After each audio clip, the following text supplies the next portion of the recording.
ಓಂ ಶಾಂತಿ. ತಾರೀಕು 6/2/2024. ಮಧುರ ಮಕ್ಕಳೇ, ತಮ್ಮ ಸೋಲು ಮತ್ತು ಗೆಲುವಿನ ಇತಿಹಾಸವನ್ನು ನೆನಪು ಮಾಡಿಕೊಳ್ಳಿ. ಇದು ಸುಖ ದುಃಖದ ಆಟವಾಗಿದೆ. ಇದರಲ್ಲಿ ಮುಕ್ಕಾಲು ಭಾಗ ಸುಖವಿದೆ, ಕಾಲು ಭಾಗ ದುಃಖವಿದೆ. ಸಮಾನವಾಗಿಲ್ಲ. ಪ್ರಶ್ನೆ: ಈ ಬೇಹದ್ದಿನ ನಾಟಕವು ಬಹಳ ವಿಚಿತ್ರವಾಗಿದೆ, ಹೇಗೆ? ಉತ್ತರ: ಈ ಬೇಹದ್ದಿನ ನಾಟಕವು ಇಷ್ಟು ವಿಚಿತ್ರವಾಗಿದೆ, ಯಾವುದು ಪ್ರತಿ ಕ್ಷಣ ಇಡೀ ಸೃಷ್ಟಿಯಲ್ಲಿಯೇ ಆಗುತ್ತಿದೆಯೋ ಅದು ಪುನಃ ಪುನರಾವರ್ತನೆಯಾಗುತ್ತದೆ. ಈ ನಾಟಕವು ನಿಧಾನವಾಗಿ ನಡೆಯುತ್ತಲೇ ಇರುತ್ತದೆ, ಟಿಕ್ ಟಿಕ್ ಆಗುತ್ತಾ ಇರುತ್ತದೆ. ಒಂದು ಕ್ಷಣವು ಇನ್ನೊಂದು ಕ್ಷಣಕ್ಕೆ ಹೋಲುವುದಿಲ್ಲ.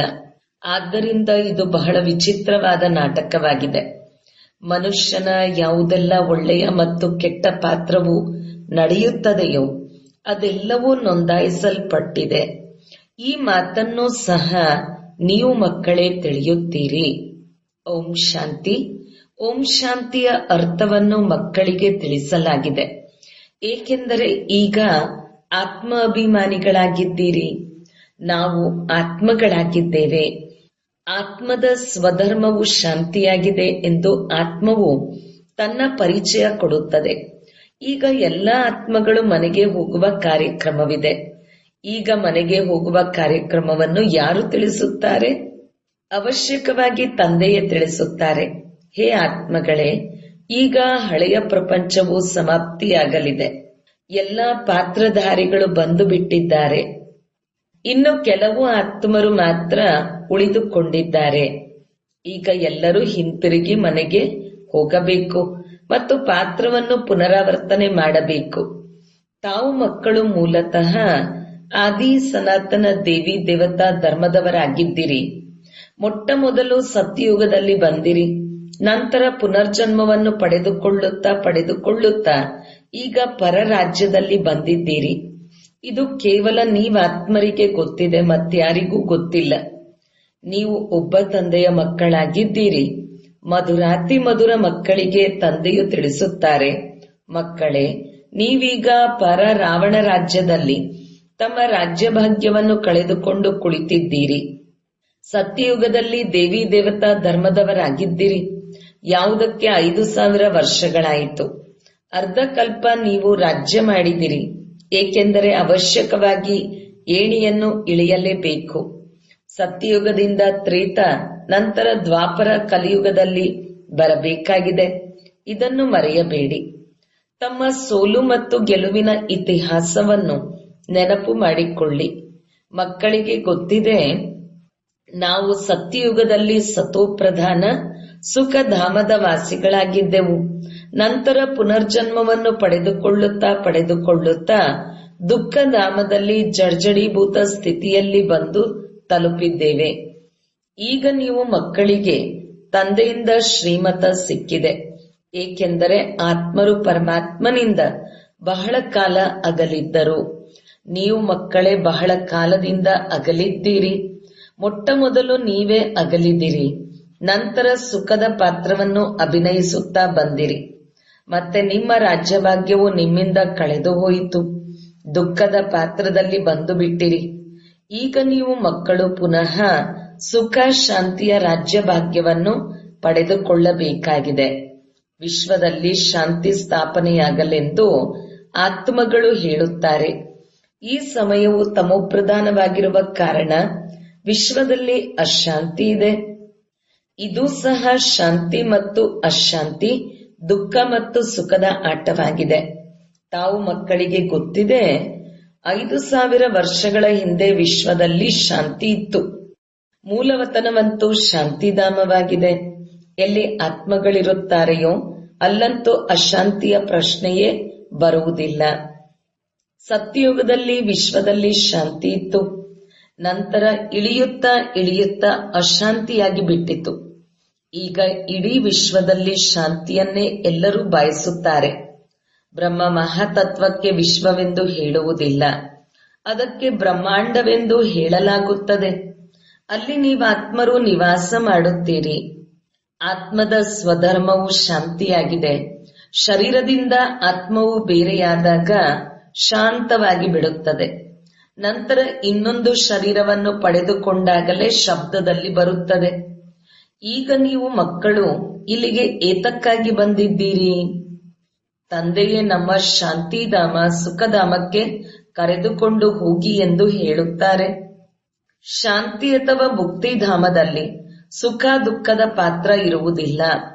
ಸತ್ಯಯುಗವು ಸುಖಧಾಮವಾಗಿದೆ, ಕಲಿಯುಗವು ದುಃಖಧಾಮವಾಗಿದೆ ಅಂದಾಗ ಹೇಗೆ ಇಳಿಯುತ್ತಾರೆ? ಅದನ್ನಂತೂ ಏಣಿ ಚಿತ್ರದಲ್ಲಿ ತೋರಿಸಲಾಗಿದೆ. ತಾವು ಏಣಿಯನ್ನು ಇಳಿಯುತ್ತೀರಿ, ಮತ್ತೆ ಒಂದೇ ಬಾರಿ ಏರುತ್ತೀರಿ. ಪಾವನರಾಗಿ ಏರುತ್ತೀರಿ ಮತ್ತು ಪತೀತರಾಗಿ ಇಳಿಯುತ್ತೀರಿ. ಪಾವನರಾಗದ ಹೊರತು ಏರಲು ಸಾಧ್ಯವಿಲ್ಲ. ಆದ್ದರಿಂದಲೇ ತಂದೆಯೇ ಬಂದು ನಮ್ಮನ್ನು ಪಾವನ ಮಾಡಿ ಎಂದು ಕರೆಯುತ್ತಾರೆ. ನೀವು ಮೊದಲು ಪಾವನ ಶಾಂತಿಧಾಮಕ್ಕೆ ಹೋಗಿ ನಂತರ ಸುಖಧಾಮದಲ್ಲಿ ಬರುತ್ತೀರಿ. ಮೊದಲು ಸುಖವಿರುತ್ತದೆ, ನಂತರ ದುಃಖವಿರುತ್ತದೆ. ಸುಖದ ಅವಕಾಶವು ಹೆಚ್ಚಿಗೆ ಇದೆ. ಸುಖ ದುಃಖವು ಸರಿಸಮವಾಗಿದ್ದರೆ ಯಾವುದೇ ಲಾಭ ಇರುವುದಿಲ್ಲ, ಹೇಗೆ ವ್ಯರ್ಥವಾಗಿ ಬಿಡುತ್ತದೆ. ಆದ್ದರಿಂದ ತಂದೆಯು ತಿಳಿಸುತ್ತಾರೆ, ಈ ಯಾವ ನಾಟಕವು ಮಾಡಲ್ಪಟ್ಟಿದೆಯೋ ಅದರಲ್ಲಿ ಮುಕ್ಕಾಲು ಭಾಗ ಸುಖವಿರುತ್ತದೆ, ಇನ್ನು ಕಾಲು ಭಾಗ ಸ್ವಲ್ಪ ದುಃಖವಿರುತ್ತದೆ. ಆದ್ದರಿಂದ ಸುಖ ದುಃಖದ ಆಟವೆಂದು ಹೇಳಲಾಗುತ್ತದೆ.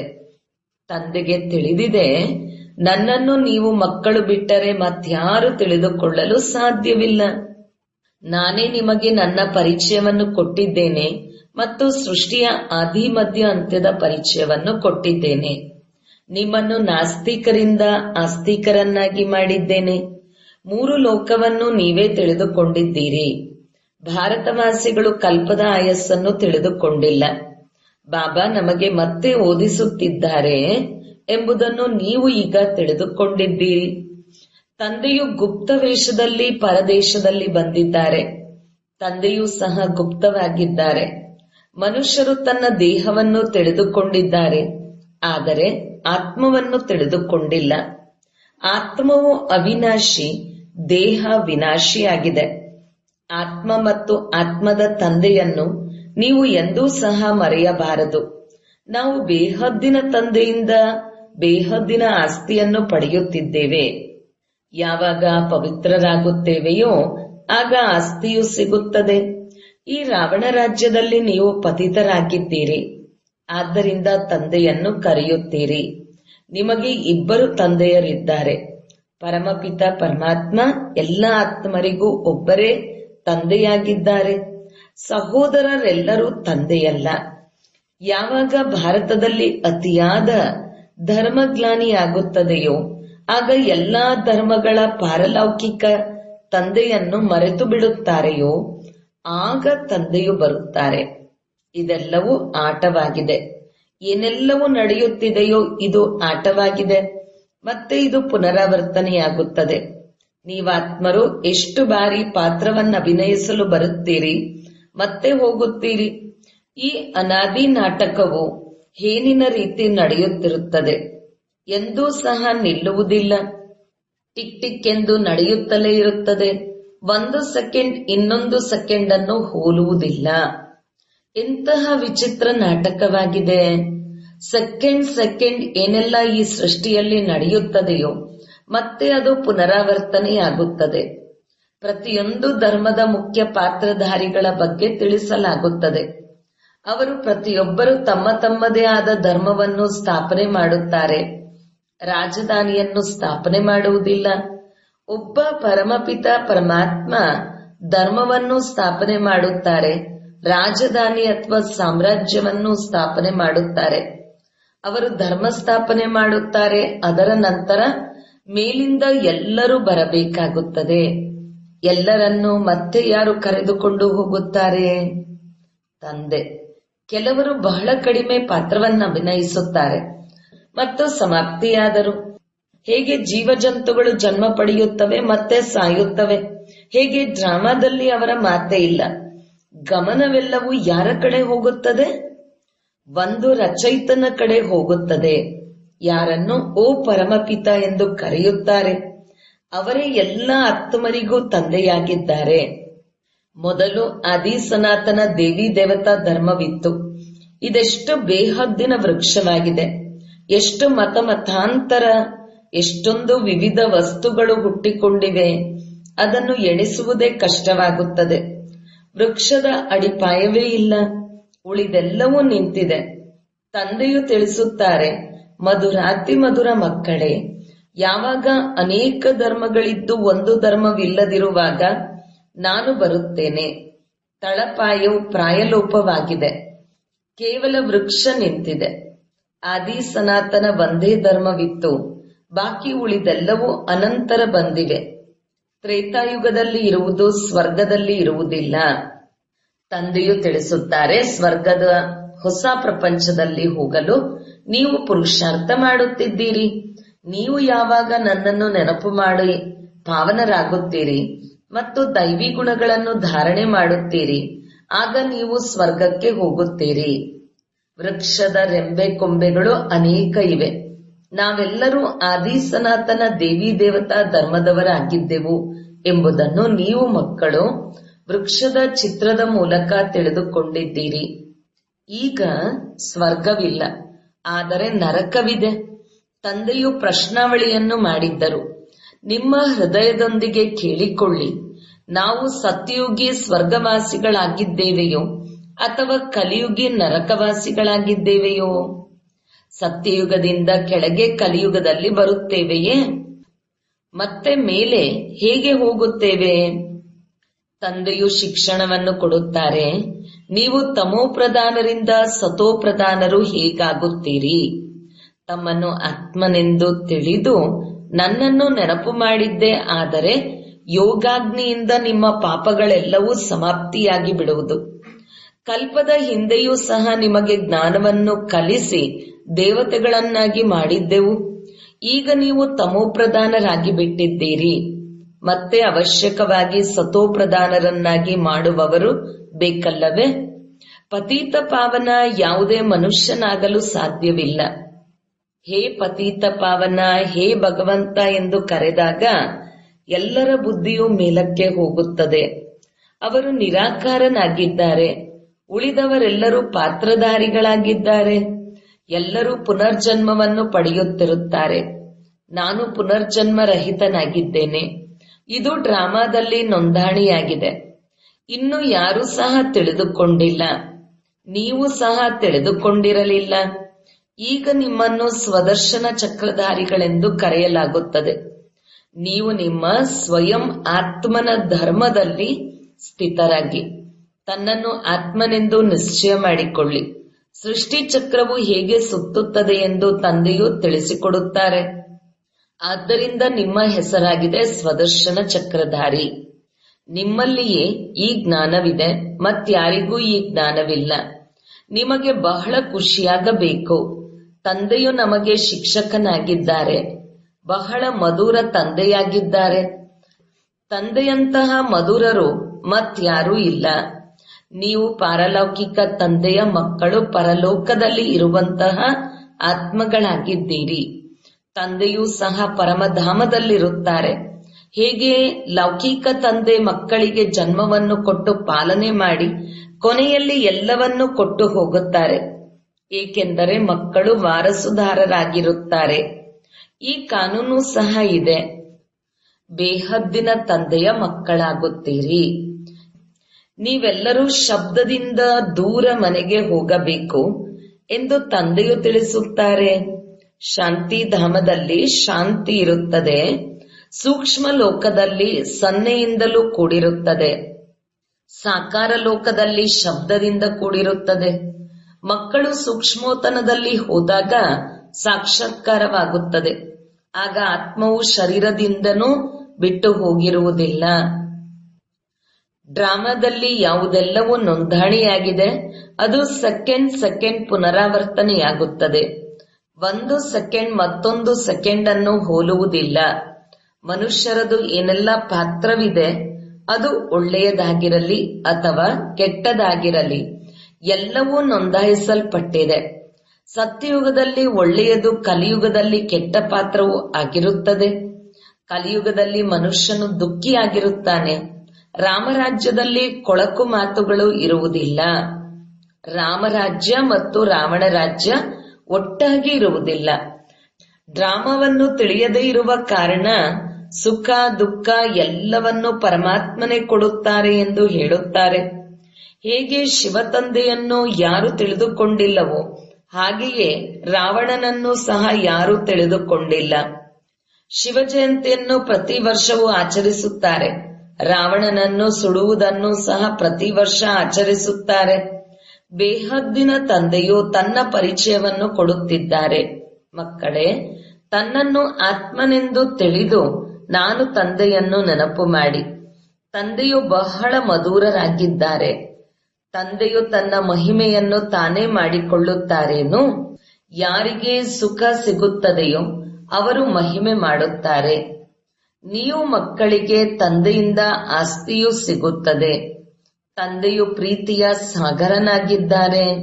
ನಂತರ ಸತ್ಯಯುಗದಲ್ಲಿ ನೀವು ಮಧುರರು ಮತ್ತು ಪ್ರಿಯರಾಗುತ್ತೀರಿ. ಯಾರಾದರೂ ಅಲ್ಲಿಯೂ ಸಹ ವಿಕಾರ ಮುಂತಾದವು ಇರುತ್ತವೆ ಎಂದರೆ ಅವರಿಗೆ ಅಲ್ಲಿ ರಾವಣ ರಾಜ್ಯವಿರುವುದಿಲ್ಲ ಎಂದು ಹೇಳಿ. ರಾವಣ ರಾಜ್ಯವು ದ್ವಾಪರ ಯುಗದಿಂದ ಇರುತ್ತದೆ. ಇದನ್ನು ತಂದೆಯು ಎಷ್ಟು ಚೆನ್ನಾಗಿ ತಿಳಿಸಿಕೊಡುತ್ತಾರೆ. ಸೃಷ್ಟಿಯ ಚರಿತ್ರೆ ಭೂಗೋಳವನ್ನು ಯಾರೂ ಸಹ ತಿಳಿದುಕೊಂಡಿಲ್ಲ. ಈ ಸಮಯದಲ್ಲಿ ನಿಮಗೆ ತಿಳಿಸಿಕೊಡುತ್ತಾರೆ. ಮತ್ತೆ ನೀವು ದೇವತೆಗಳಾಗಿ ಬಿಡುತ್ತೀರಿ. ದೇವತೆಗಳಿಗಿಂತಲೂ ಶ್ರೇಷ್ಠ ಬೇರೆ ಯಾರೂ ಇಲ್ಲ. ಆದ್ದರಿಂದ ಅಲ್ಲಿ ಗುರುಗಳನ್ನು ಮಾಡಿಕೊಳ್ಳುವ ಅವಶ್ಯಕತೆ ಇಲ್ಲ.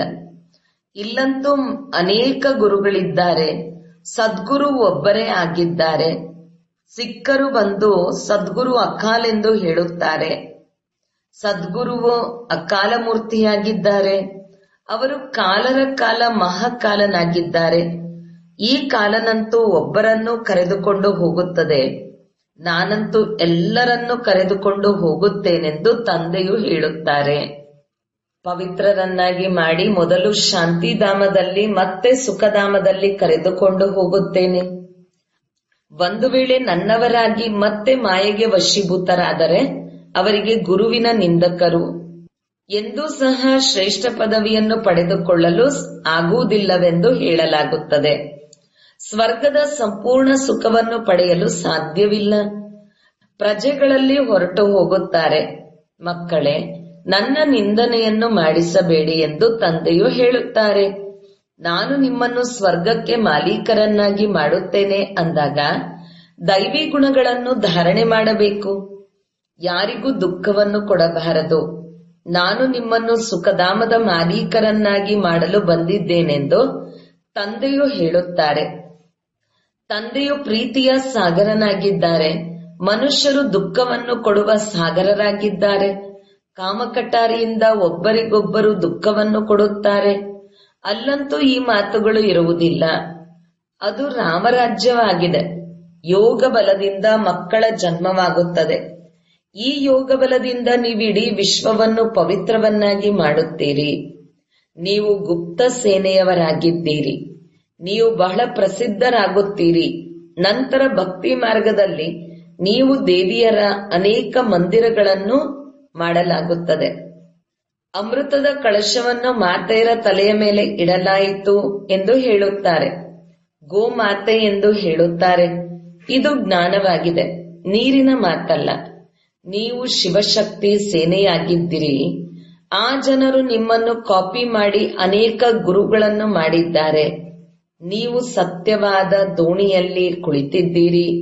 ಹಾಡುತ್ತಾರೆ ಅಂಬಿಗ, ನನ್ನನ್ನು ಪಾರು ಮಾಡು. ಈಗ ಪಾರು ಮಾಡುವ ಸಲುವಾಗಿ ಅಂಬಿಗ ಸಿಕ್ಕಿದ್ದಾರೆ. ವೇಶ್ಯಾಲಯದಿಂದ ಶಿವಾಲಯದಲ್ಲಿ ಕರೆದುಕೊಂಡು ಹೋಗುತ್ತಾರೆ.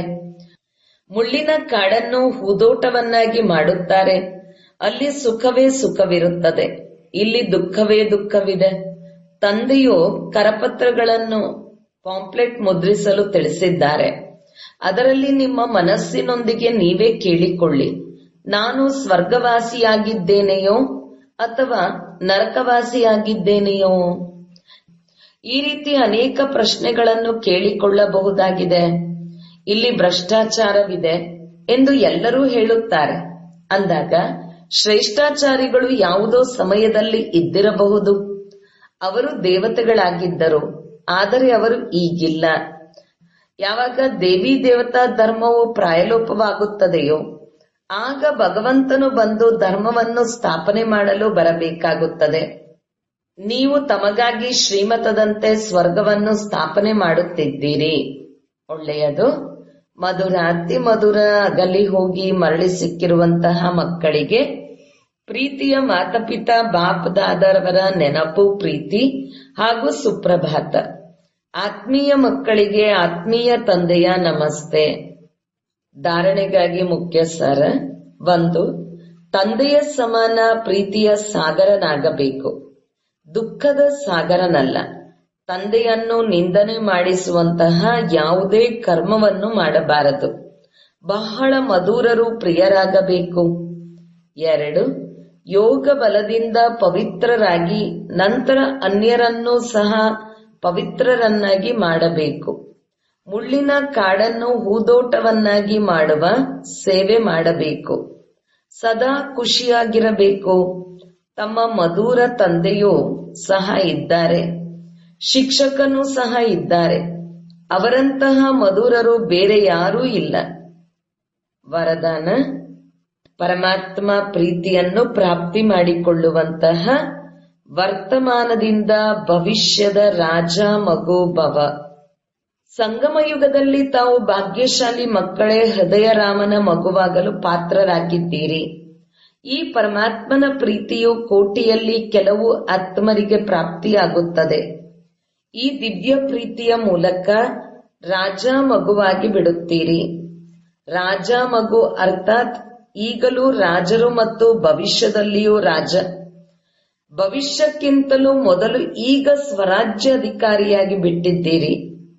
ಹೇಗೆ ಭವಿಷ್ಯ ರಾಜ್ಯದ ಮಹಿಮೆ ಇದೆ, ಒಂದು ರಾಜ್ಯ ಒಂದು ಧರ್ಮ. ಹೀಗೆ ಈಗ ಸರ್ವ ಕರ್ಮೇಂದ್ರಿಯಗಳ ಮೇಲೆ ಆತ್ಮದ ಒಂದು ರಾಜ್ಯವಿದೆ. ಸ್ಲೋಗನ್: ತಮ್ಮ ಮುಖಪುಟದಿಂದ ತಂದೆಯ ಮೂರ್ತಿಯನ್ನು ತೋರಿಸುವವರೇ ಪರಮಾತ್ಮ ಸ್ನೇಹಿಯಾಗಿದ್ದಾರೆ. ಓಂ ಶಾಂತಿ.